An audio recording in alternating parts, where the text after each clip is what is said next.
Okay, I'm hearing from some people out in the field that they're having trouble getting their Bark River STS 5 knife into the standard Kydex sheath. It's really not surprising me. If you haven't had a rock lock style Kydex sheath like we make for the Bravo 1 and so forth in the past, you won't understand it. On the Bravo, the rock lock was kind of a nice addition. It made the sheath secure. On the STS 5, it's not just a matter of it being a nice addition, it's absolutely imperative. Here's why. Here's what's going on. The STS 5 has a very, very thick blade. Okay, starts out with real thick spine. When we take that very thick spine, okay, and tang area, and bring it down to the razor sharp Kydex, we end up with a very, very, very big step in transition between the blade, okay, the plunge line right there. And it's very big, very sharp, square corners. Needs to be there for the strength of the knife. Makes it a bear for the sheath. I knew this was coming. Now, when you go to put it in the sheath, what's happening, you can see it right here, is that the tang is running squarely into the Kydex. Well, unfortunately, that's also where the Kydex needs to be closed together in order to hold the knife in the sheath. So what it appears is it doesn't work. You're trying to stuff a square peg in a round hole. Yeah, I know. I'm a little bit outside the ordinary. We can definitely do it.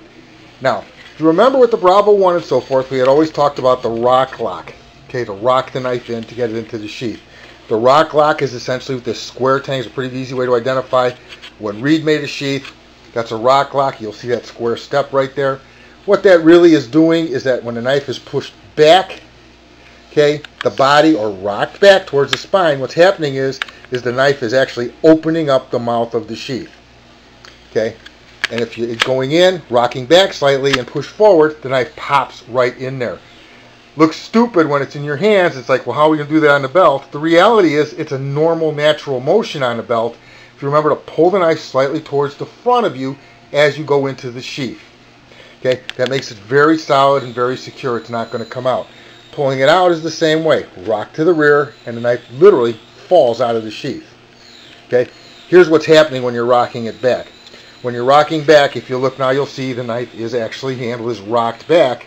It's prying open the mouth of the sheath, especially right down in the spot where we were having the most problems.